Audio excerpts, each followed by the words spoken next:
Krishnalanka police స్టేషన్లో జరిగిన వివాదం అందరికి తెలిసిందే. సిఐ నాగరాజు ఈ మొత్తం కేసుకు సెంట్రిక్గా ఉన్నాడు. ఆయననే సీసీటీవీ ఫుటేజ్ మాయం చేసిండని అండ్ ఎవరైతే ఉన్నారో సాయి కృష్ణ, ఆ సాయి కృష్ణను కొట్టి చంపేసిన అనుమానాలు అయితే ఉన్నాయి కదా, దాన్ని 100కు 99% నిజమే అని భావిస్తూ సిట్టు విచారణలో తేలిపోయింది.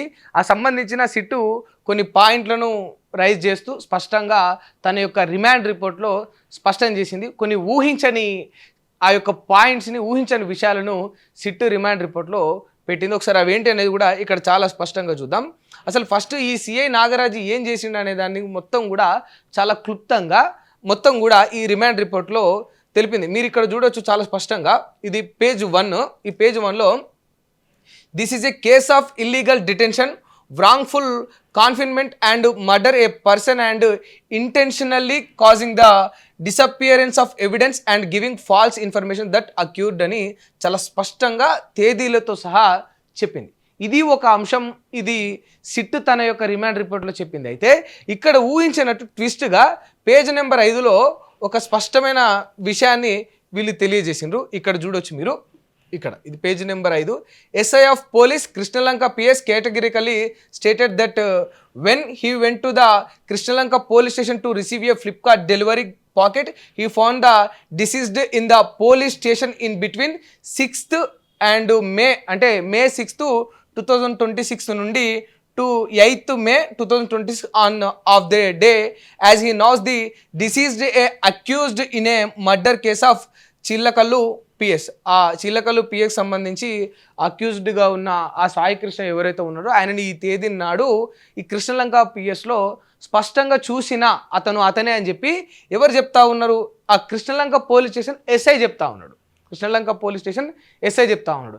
ఇందులో ఇప్పుడు అక్యూజ్డ్గా ఉండి లాకప్ డెత్ చేసిందన్న ఆరోపణలు ఎదుర్కొంటుందేమో సిఐ అండ్ సర్కిల్ ఇన్స్పెక్టర్, ఇది చూసిందేమో సబ్ ఇన్స్పెక్టర్ అని సబ్ ఇన్స్పెక్టర్ చూసిన అని చెప్తూ ఆయన ఇప్పుడు ఈ కేసుకు దీనికి సంబంధించిన ఒక కీలక ఎవిడెన్స్, ఒక కీ రోల్ అంటే చాలా స్పష్టంగా మొత్తం కూడా ఇది లాకప్ డెత్ అనేది 99% స్పష్టమైపోయింది. ఎందుకు అని అంటే ఆ యొక్క సాయి కృష్ణను పోలీస్ స్టేషన్లో చూసిన ఈ తేదీల నాడు ఉన్నాడు, ఆయన రావడము, ఆయన అక్కడ ఉండడం నేను చాలా స్పష్టంగా చూసిన అని, ఆయన దెబ్బలతో ఉండడం, ఆయనను కొట్టడం, ఆయన గాయాలతో ఉండడం చూసిన అనేది చాలా స్పష్టంగా పోలీసులు చెప్తా ఉన్నారు. ఒక ఫ్లిప్కార్ట్ డెలివరీ ఆయనకు వస్తే ఆ పాకెట్ తీసుకోవడానికి ఆ ఫ్లిప్కార్ట్ డెలివరీ కోసం పోలీస్ స్టేషన్కి వెళ్తే అక్కడ చూసిన అనేది ఎస్ఐ చాలా స్పష్టంగా చెప్పిండు.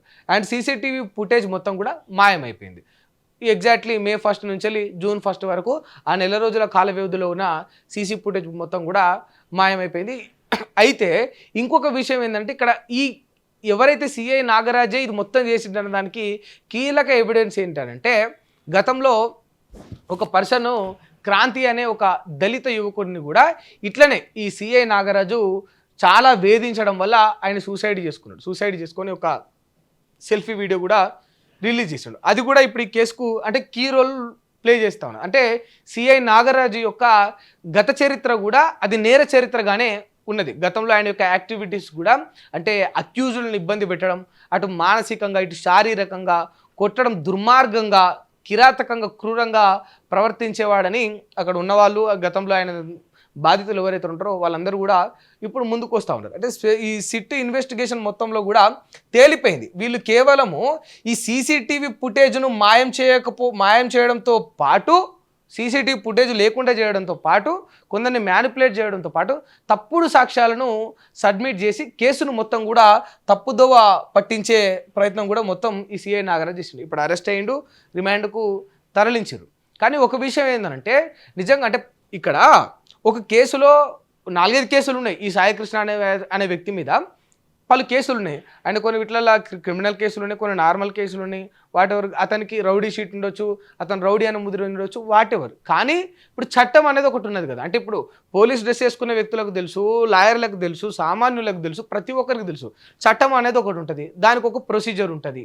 ఇప్పుడు ఊరికే స్పెషల్ ఇన్వెస్టిగేషన్ జరిగింది, సిట్టు విచారణ జరిపించింది, సిఐ నాగరాజు ఇదంతా చేసిందని సమాజం మొత్తాన్ని కూడా కనిపించింది. కానీ వెంటనే సిఐ నాగరాజును తీసుకుపోయి జైల్లో పడేయలే కదా వెంటనే. ఒక సిట్టు నడిచింది, ఒక ఎంక్వైరీ చేసింది, సాక్ష్యాధారాలు ఆధారాలు సేకరించారు, ఎస్ఐ యొక్క వాంగ్మూలం తీసుకున్నారు, అదే పోలీస్ స్టేషన్ సంబంధించిన సబ్ ఇన్స్పెక్టర్ యొక్క వాంగ్మూలం తీసుకొని అన్నీ 100% వాళ్ళు నిర్ధారించుకున్న తర్వాత ప్రతి పాయింట్ కూడా అంటే ప్రతి కోణం, ప్రతి మూల, ప్రతి దారి అన్నీ వచ్చి కూడా ఈ సిఐ నాగరాజు దగ్గర ఆగిపోయినప్పుడు ఆయనను అనుమానితుడిగా డిక్లేర్ చేస్తూ అతనిపైనే 99% అవకాశాలు ఉన్నాయనేది కన్ఫర్మ్ చేసుకొని అప్పుడు రిమాండ్కి తరలించి. ఇది అంటే ఒక చట్ట పరిధిలో ఉంటే చట్టాన్ని గౌరవిస్తూ చేయాల్సిన పనులు ఇట్లనే చేయాలి కదా. నిజంగా ఈ సాయి కృష్ణ అనే వ్యక్తి ఏమైనా అవని, ఆయన రౌడీ అవని, ఇంకోడవని, ఆకతాయి అవని, క్రిమినల్ కేసులు వాట్ ఎవర్, సిఐ నాగరాజు కూడా ఏం చేసేది ఉండే వాస్తవానికి ఈ కేసులో సిఐ నాగరాజు ఏం చేసేది ఉండే, నిజంగా పిలిపించేది ఉండే, ఓ 2 మాటలు అనేది ఉండే, తల మీద ఒక మొట్టికాయ వేసేది ఉండే, ఇట్లా కాదు గట్ల కాదు, ఇట్లా అయితే మంచిది కాదు, జీవితంలో బాగుపడవని చెప్పి ఎన్ని సెక్షన్లు పెడతావు ఆ కేసుకు సంబంధించి న్యాయబద్ధంగా అన్ని సెక్షన్లు పెట్టి బుద్ధి వచ్చేంత వరకు జైల్లో పెట్టేది ఉంటుంది. అట్లా కూడా మారకపోతే కౌన్సిలింగ్ ఇప్పించడం, పేరెంట్స్ని పిలిపించడం. ఆయనకు తల్లి ఉన్నది, ఆ తల్లి ఎంత గుండెకోత, ఆ తల్లి కడుపు కోత మనం చాలా స్పష్టంగా చూడొచ్చు. ఎందుకనంటే తన కొడుకుని కనీసం చివరి చూపు కూడా చూసుకోలేకుండా చేశారు కదా. కొడుకు చనిపోయింది అనేది కన్ఫర్మ్ అని ఆ తల్లి కళ్ళలో, తల్లి మాటలో బాధ తెలుస్తుంది. కానీ ఎక్కడ నా కొడుకు ఒక్కసారి చూసుకోవాలి అని ఆ తల్లి బాధపడుతూ ఉంటే, ఇక్కడ సాయి కృష్ణ మంచోడా చెడ్డోడా, సిఐ నాగరాజు చంపిండా లేదా అనే అంశాలు కూడా కంటే కూడా ఆ తల్లి బాధ ఎక్కువగా అనిపిస్తూ ఉంది. అంటే మనం ఏ సమాజంలో ఉన్నాం అంటే రాజ్యాంగాన్ని అనుసరిస్తూ చట్టాలను గౌరవిస్తూ ఒక ప్రజాస్వామ్య దేశంలోనే మనం ఉన్నాం కదా. మరి ఒక తల్లికి అంత కష్టాన్ని, అంత బాధాకరమైన ఆ యొక్క సందర్భాన్ని తీసుకొచ్చింది ఎవరు? చట్టం తన చేతిలో ఉందని చెప్పేసి విచ్చలవిడిగా వ్యవహరిస్తున్న ఈ కొందరు పోలీసులు, ఈ సిఐ నాగరాజు లాంటి వాళ్ళు కాదా? ఇవాళ సిఐ నాగరాజు నిజంగా చట్టబద్ధంగా, న్యాయబద్ధంగా సాయి కృష్ణను విచారించి రిమాండ్కు తరలిస్తే ఇంత సమస్య ఉంటుండేనా? చేతిలో లాట్ ఉంది కదా అని చెప్పి ఇష్టానుసారంగా కొట్టడము, అబ్యూజ్ చేయడము, మానసికంగా, శారీరకంగా హింసించడము, ఇది చాలా తప్పు.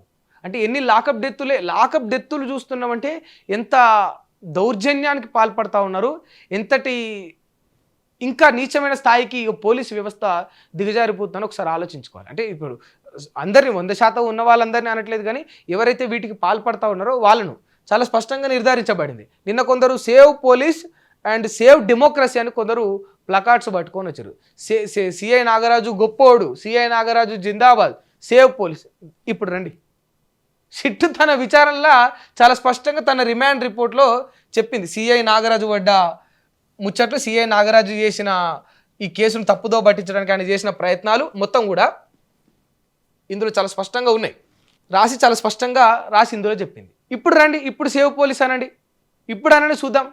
అసలు పోలీసులను సేవ్ చేయమని జనాలు మొత్తుకుంటుంటే, జనాలను హింసించుకుంటా, నిర్దాక్షిణ్యంగా చంపుకుంటా, సాక్ష్యాలను మాయం చేసేంత ధైర్యం, అంటే సీసీటీవీ ఫుటేజ్ను డిలీట్ చేసేంత ధైర్యం, 1 నెల రోజుల ఫుటేజ్ను డిలీట్ చేసేంత ధైర్యం, ఒక తల్లికి తన కొడుకు చివరి చూపు కూడా లేకుండా మాయం చేసేంత ధైర్యం ఈ వ్యవస్థలో ఒక సర్కిల్ ఇన్స్పెక్టర్ కేడికెళ్ళి వచ్చింది.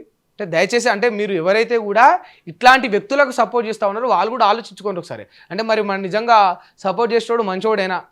సేవ్ పోలీస్, సేవ్ డెమోక్రసీ అని సిఐ నాగరాజుకు అండదండగా వచ్చిన వాళ్ళందరూ కూడా ఒక్కసారి ఇప్పుడు బయటికి రండి, మీ ముఖాలు మళ్ళొకసారి చూద్దాం.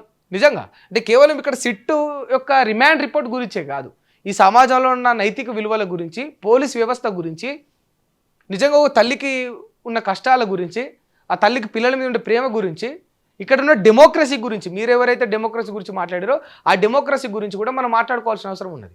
అంటే నేను నిజంగా చెప్తా ఉన్నా, ఈ సిఐ నాగరాజు లాంటి వాళ్లకు పూర్తి స్థాయిలో ఎంత శిక్ష పడుతుందో, ఎంత శిక్ష వేయాలో అంత శిక్ష 100% ఇంప్లిమెంటేషన్ చేయండి, వదిలిపెట్టకండి. లాకప్ డెత్స్ అనేవి ఏ ఒక్కరికి కూడా జరగాల్సిన ఆ యొక్క సిచ్యువేషన్ ఉంటుంది చూసారా, అది ఆ థాట్ ఉంటుంది చూసారా, ఆ సిచ్యువేషన్ సంబంధించిన ఆ థాట్ కూడా రాకుండా చేయండి. అంటే ఒక వ్యక్తిని ఇష్టానుసారంగా లాఠీ తీసుకొని పోలీసులు కొట్టాలంటే ఆ భయం పోలీసుల్లో క్రియేట్ చేయండి. అంటే చాలామంది పోలీసులు ఎక్కడ కొడతారని భయపడతారు కదా. ఉట్టిగానే నేను చాలామందితోటి దగ్గర లైవ్లో విన్నా, మనం మామూలుగా ఎక్కడైనా ఏదైనా ఒక కాఫీ షాప్లో, కెఫేలో కూర్చొని టీ తాగుతున్నప్పుడు, ఎక్కడన్నా రోడ్డు మీద నార్మల్గా మాట్లాడుకుంటారు, పక్కనే ఉన్న వ్యక్తులు మాట్లాడుతుంటారు, వెందట అటు నుంచి ఒక పోలీసు అని పోయింది, అమ్మో పోలీసులు అంటారు. ఎందుకు అంటే వ్యవస్థలో అట్లా ఒక భయాన్ని క్రియేట్ చేసిండ్రు. అంటే ఊరికే నా పాటికి నేను నిలబడి ఛాయ్ తాగుతున్నా, నీ పాటికి నువ్వు నిలబడి ఛాయ్ తాగుతున్నావు, there is no any kind of criminal activity, ఏమీ లేదు అక్కడ, ఏ పబ్లిక్ న్యూసెన్స్ లేదు, క్రిమినల్ యాక్టివిటీ లేదు, it's an freedom. Right to live అని బ్రతకాల్సిన హక్కు మనకు ఉన్నది. మనకు నచ్చినట్టు జీవించే హక్కు మనకు రాజ్యాంగం కల్పించింది. ఆర్టికల్ 21 మనకి ఇచ్చింది. ఆ బ్రతికే హక్కు మనకు ఉన్నది కదా. ఛాయ్ తాగేటోడు అటు నుంచి పోలీస్ జీప్ పోతుంటే భయపడతాడు, అమ్మో పోలీస్ అని. వాడికి తెలియకుండా కొందరు బయటకు చెప్పారు, లోపల కూడా భయపడతారు. అంటే ఇది తొలగిపోవాలి. అంటే పోలీస్ వ్యవస్థ కూడా ప్రజల్లో ఆ ధైర్యాన్ని నింపాలి. ఇప్పుడు ఒక కృష్ణలంకలో జరిగింది, ఒక వ్యక్తి లాకప్ డెత్ చేసిండనే సందర్భం గురించి కాదు. అంటే మానవత కోణంలో మనం ఆలోచించుకుంటే ఓ పోలీసు వస్తుంటే అటు నుంచి పోలీసు పోతుండే కదా, మనం దర్జాగీట ఛాయ్ తాగాలి, ఇక మనకే ఇబ్బంది జరగదు. ఏ గూండాగాడు రాడిడికి ఎవడొచ్చి బెదిరియాడు, ఎవడు మేడలో చైన్లు ఎత్తుకోవరు, చైన్ స్నాచింగ్ జరగదు, ఏ రౌడీలు వచ్చి బెదిరియరు, ఏ ఆకతాయిలు ఇక్కడ చిల్లర అల్లరి చిల్లర చేయరు. అంటే ధైర్యం ప్రజల్లో రావాలి. కానీ అమాయకుడు కూడా పోలీసులను చూస్తే ధైర్యపడాల్సిన వాడు, అమాయకుడు పోలీసులను చూసి భయపడుతున్నాడు. వ్యవస్థలో ఇది మొత్తం కూడా పారద్రోలి.